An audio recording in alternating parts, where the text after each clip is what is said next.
Hey everybody, thank you for joining me on episode 219 of The Virtual Couch. I am your host, Tony Overbay. I'm a licensed marriage and family therapist, certified mindful habit coach, writer, speaker, husband, father of four, ultra-marathon runner, and creator of The Path Back, an online pornography recovery program that is helping people reclaim their lives from the harmful effects of pornography. If you or anyone that you know is trying to put pornography behind you once and for all, and trust me, it can be done in a strength-based, hold the shame, become the person you always wanted to be way, then please join me at pathbackrecovery.com, and there you will find a short ebook that describes 5 common mistakes that people make when trying to put pornography behind them once and for all. Again, that's pathbackrecovery.com, and I am doing this kind of live for one of the first times. Again, trying to record things, put things on my YouTube channel, so you can go there and subscribe. And this was, I think, one of the first times that I've tried to have this music playing in the background. Usually that comes in post-production, as they say. So head over to YouTube, look for The Virtual Couch. I'll have a link to that in the show notes,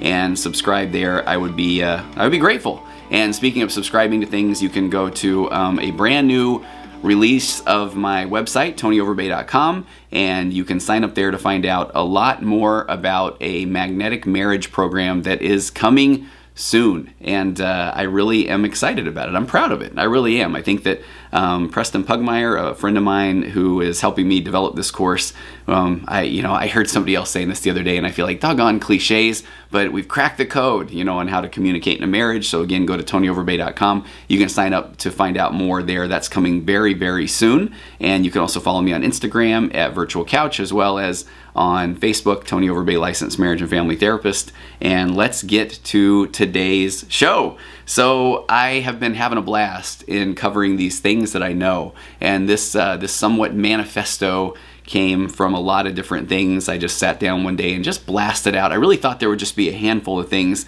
that I just really wanted to talk about, and the more I just put this time and energy and effort into this list, the more it grew, and the more I just realized, man, these are things that I'm very passionate about and that have come about in, almost 15 years of doing therapy now. So today I'm covering some that I like them all. I really do. But today I want to start with, and they have numbers on them, but they're in no particular order. Actually, I cut and pasted just to make sure that I covered some of the things I really wanted to cover today.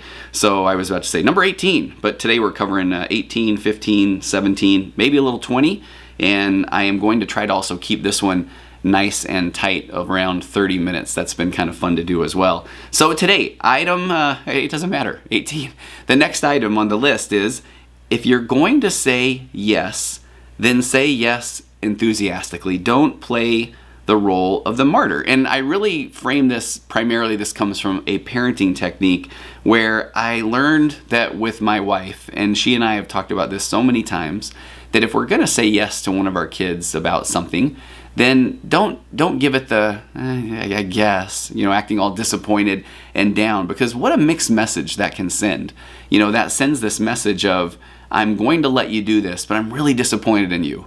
And just think about that. And I think about, these are those things where I think this is why it must be a blast to be a grandparent, because I know I didn't handle this well when I was a young father. And so I think when I have a grandkid, that this is almost like the redo. So, and we try to do this much better now. But the example I could think of is let's say that you're gonna let one of your kids spend the night at we lived next door to our cousins forever. So if they were gonna spend the night at their cousins and we were kind of not sure or on the fence, or rather than just say, no, I don't think that's a good idea, or if we thought, yeah, I guess it's fine, that's the way we would deliver this message of, well, I guess, yeah, sure. And then, what does the kid do with that? Oftentimes they're like, well, no, I don't have to. And you're like, no, it's fine. I said, yeah, go ahead. And I just think about those mixed messages. So if you know that you're going to say yes about something, if you're going to let your kid borrow the car, if you're going to let them go to Great America for the weekend, if you're going to let them go to the beach with a friend, then say, yeah, you bet. And I hope you have fun. Because ultimately what we want is to create that relationship, not just with our kids, with our spouses, with our friends, where that they can come to us. Let's say that our kid gets, they get in trouble while they're down there. And instead of them feeling like, oh geez, I can't reach out and tell my parents that I got in trouble, because they're going to say, I told you so. I really didn't think that you should go anyway. Well, if you didn't think they should go, then tell them, hey, I really don't think it's a good idea to go. So again, if you're going to say yes, then say yes and be enthusiastic about it. Be supportive about it. If you're hesitating, I mean, it's okay to say, yeah, I think it's a great idea. I don't know, I have some reservations, but I can't quite put my finger on them. I mean, I think that's fair too, but just try not to play that martyr role where I guess, that whole thing. All right, this next one is one that I really am overusing this phrase, but I love it. I really do. So what I wrote was, drop the rope of the tug-of-war with unproductive people, thoughts, stories that our brain's telling us, because most of the time, the best thing that you can do when somebody is being negative around you, or when somebody is, what I like to say, shoulding all over you, you should do this, you should do that, because nobody likes to be should on. But when someone is doing that, one of the best things to do, what this concept of dropping the rope of the tug-of-war means, is if somebody's saying, you should really think about doing a podcast about very intense political things. In the past, what I would do is I found myself, that's really not my audience, and that's something that I don't really feel passionate about myself. And so, because what does that do? Typically the person's like, well, I mean, you've got this platform now, and I think you should really do this and this. Where I've learned that one of the best ways to interact with people like that is to say, oh yeah, so I'll have to give that a thought. Hey, just drop the rope of the tug-of-war. And I find that there have been a lot of people in my life that are giving me wonderful advice based on their experiences. So, someone that maybe hasn't been a therapist, who doesn't run a podcast, who hasn't written a self-help book or these sort of things, that's telling me all the things that I should do and why I should do them. And I found myself burning a lot of mental calories in trying to, tell the person why that's a bad idea, or why they don't understand, when I realized that one of the most powerful ways to interact with someone who, bless their heart, means well with what they're sharing, again, is to say, that is not a bad idea. So I have a story, and this is one that long ago, I had a business partner in a completely different industry that, and I thought this would be an interesting story to tell. The person we were meeting with a group of investors, and we had put some money into this company as well. And it was a company that I really enjoyed, I really thought would do extremely well, and I didn't know the industry, and so I learned so many lessons in that industry with this company. But my business partner one day said, are you willing to put your house on the line? Are you willing to put your house as backup if we needed to secure more funding or that sort of thing? And this person was much older and kids out of the home, and I wasn't. I had kids in the home, and I was seeing clients part-time. And I said, oh no, that's a very scary thing. And I have my young kids and family to think of. And this person said, really? Like, I can't believe you wouldn't put your house on the line for this opportunity that we have. And I remember we had just these arguments about why that would have been important and those sort of things. And I remember I would just talk about burning mental calories. I remember waking up mornings to go on my runs, and instead of being able to just settle into a nice audiobook, which is one of the things I love to do, or listen to a favorite podcast, I would just ruminate and just go over and over all the things that I need to tell this person to help them understand why that's not that isn't going to work for me, and then they need to understand what I'm going through, and all of these things. And then fast forward a little while down the road, we're meeting with some investors, and I remember one of the investors, they ended up not investing in the company, but they said, are you guys willing to make a personal guarantee? Let's say put your house on the line for this company. And I always remember, oh my gosh, here comes the moment of truth. I'm going to have to say, I'm out. I feel like a little Shark Tank moment where it's like, and because of the necessity to put my house on the line, I'm sorry, but I'm out. But I remember my business partner, one of the first things he said was, oh no, we wouldn't do that. We have families to feed and this sort of thing. And I remember thinking, looking over at him kind of in the meeting and going, do you know how long I have just ruminated about all the things that I needed to tell you about why this is not a good idea, and how many times that we've had these conversations that just didn't go well, and then we were actually on the same page. And I remember from that day moving forward, I remember when he would bring up some other things that I felt were just things that I didn't really agree with necessarily. I might go in there and state my opinion, but I remember one of the most powerful things I could do was drop the rope of the tug-of-war in that argument, that unproductive argument, and just say, I'll have to give that a thought. And that was it. And I remember thinking, wow, that is some power to be able to just say, I don't know, I'll have to think about that. Or, oh, I could understand where you're coming from, or tell me more about that, but I don't know, I'll have to see, I'll have to get back to you on that. And how often that has just diffused a situation where in the past there would have been a lot of back and forth. I think about that concept I think I shared in the last Things I Know episode, the B-sides, about psychological reactance, which again is that instant negative reaction of being told what to do, and how it is just so innate within us. It's such a reaction, a negative reaction. So when somebody says, well, you really need to do this, one of the first things we do is we go, no, I don't. I really don't need to do that. And I feel like one of the best ways maybe to work with this psychological reactance is truly just to say, I'll have to give that some thought. Yeah, I don't know. I haven't really thought about that much. So again, dropping the rope of the tug-of-war with unproductive people, thoughts, stories our brain's telling us. Even if our own brain is telling us these stories. You know, I love acceptance and commitment therapy, and one of the challenges with acceptance and commitment therapy are not the challenges with the model, but the way our brain works is we'll get this nice little dopamine spike. You know, we'll get this, I like giving the example of you're sitting in a crowd, somebody tells a story about running a marathon, for example, and you go, I want to run a marathon. And your brain literally squirts a little bit of dopamine to the feel-good center, and you go, yeah. But then the brain goes, I don't know, man, it's kind of scary. You know, we might get hurt. We don't really have a training plan. We don't really have a race in mind. And so even being able to drop the rope of the tug-of-war with your own brain and saying, hey, we don't really have a race planned right now. Good point. Well, we'll get back to that. So I thought that was kind of fascinating. Okay, the next thing that I know is wishing well upon others, even when you might not entirely mean it. Even when it's a hard thing for you to do, to wish well upon someone else. And here's where I'm going with this one, is that, you know, we're all just trying our best. We're all on this big old blue earth and just trying our best. We're having all of these experiences in life. We're having ups and downs, victories and defeats. And I'm sure that there are times where you have wanted to share things with those around you or those who you love. And when you share something, they've maybe acted pretty indifferent about it. And what does that feel like? It doesn't feel very good most of the time, I would venture to guess. Or if somebody, you know, really just acts kind of blasé about something. So celebrate. One of my things that I love is to celebrate with those who choose to include you in their celebration.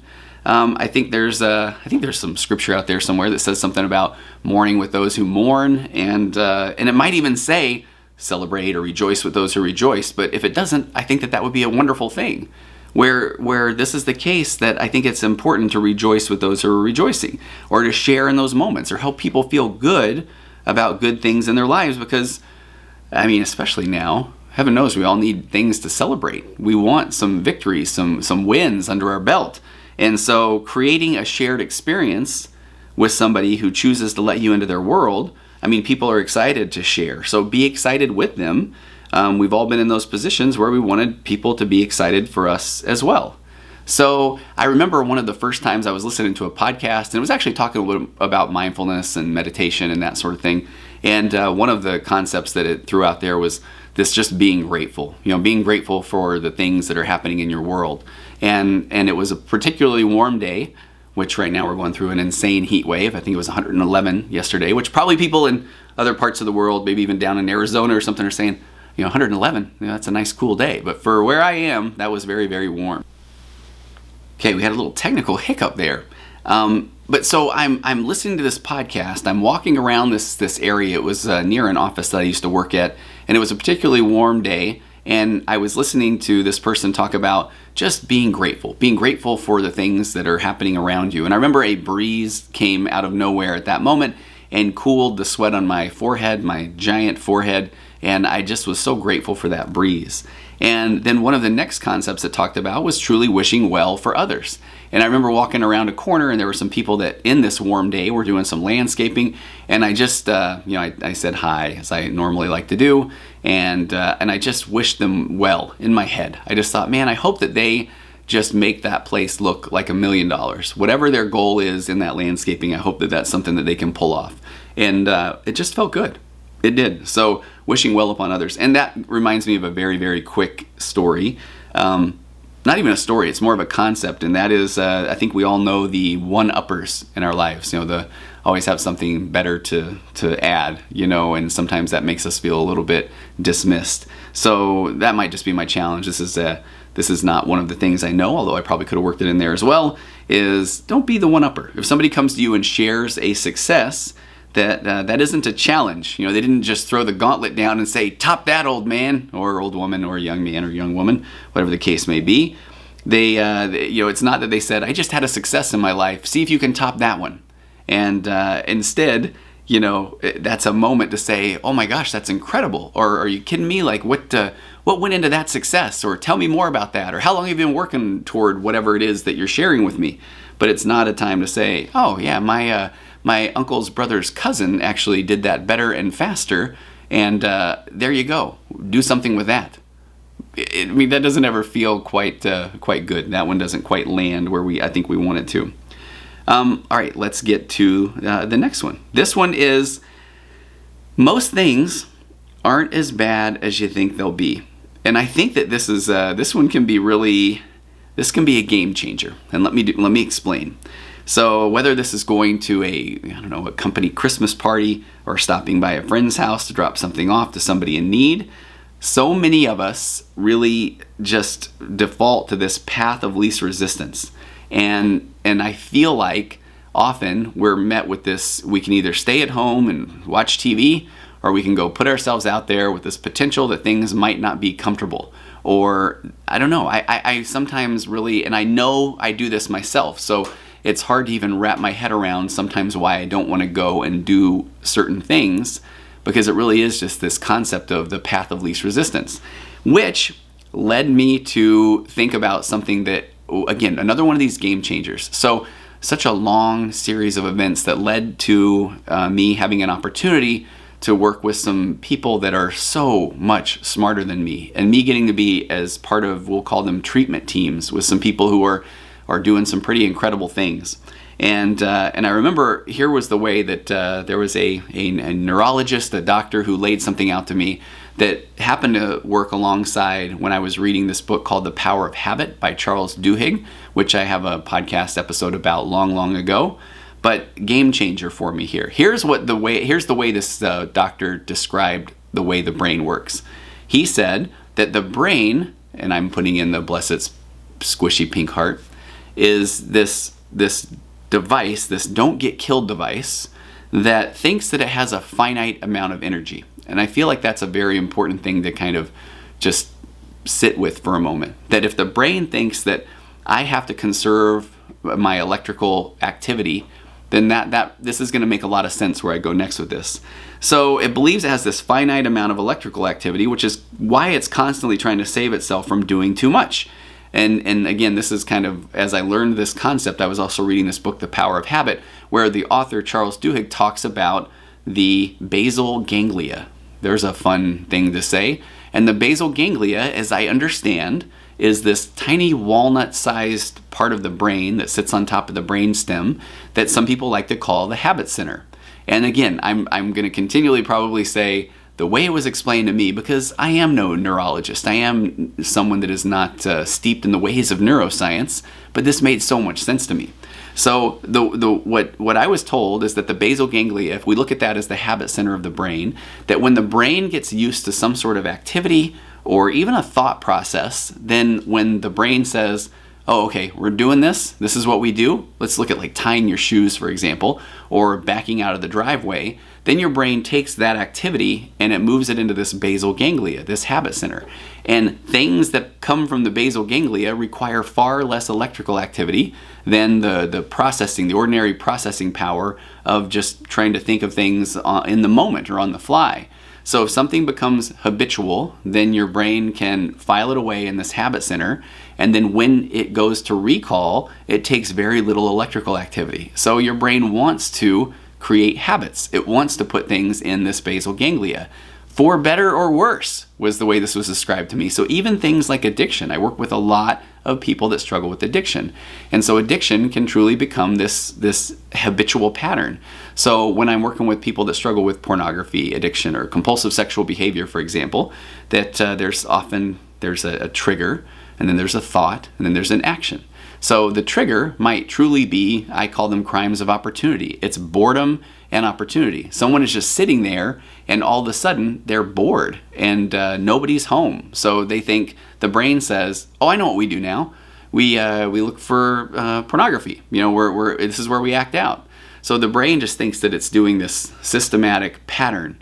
And so if we kind of think of it that way, then the brain trying to just conserve energy, then it's no wonder that we often go toward path of least resistance, because it's our brain's, again, bless its heart, it's our brain's way of saying, if I can get us to not do much, I think we have a better chance at living forever.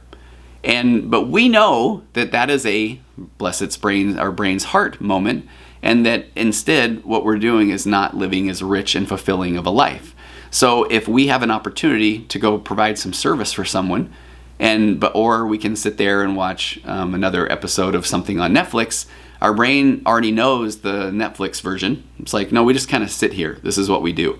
When we get home, we sit here and we watch one show after the other. And as a matter of fact, we've even got this habitual pattern where we even think about getting up and doing something, and then we don't, and then we're going to do it tomorrow. And we've thought that so many times that our brain thinks, oh, that's what we do. We'll file that away in the basal ganglia.